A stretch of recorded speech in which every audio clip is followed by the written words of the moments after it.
નમસ્કાર, પ્રવીણ જોશી, જય શ્રી કૃષ્ણ, જય સિયારામ।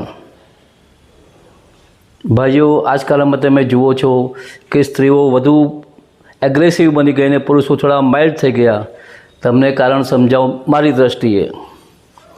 આપણે દેશમાં પહેલાં ગામડામાં જ મોટાભાગના વસ્તી રહેતી હતી। ત્યાં એક રિવાજ હતો, સવારે પહેલી રોટલી જે વણાય એ ગાયને મૂકવામાં આવતી અને છેલ્લી રોટલી વણાય એ કૂતરાને આપવામાં આવતી, જેથી પ્રાણીઓને પણ આપણે ધ્યાન રાખી શકીએ। હવે શું થયું, સમયકાળે લોકો શહેરમાં આવતા ગયા, શહેરમાંથી કૂતરા અને ગાય દેખાતા બંધ થઈ ગયા।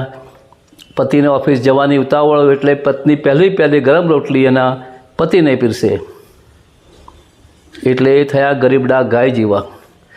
છેલ્લી રોટલી કૂતરાને આપવાની હોય, એ પત્ની બિચારી છેલ્લે ખાય એટલે એ ખાય, એટલે આ ગાય કૂતરાની રોટલી જે હતી એની અસરો સીધી સ્ત્રીને પુરુષ પર દેખાવા માંડી।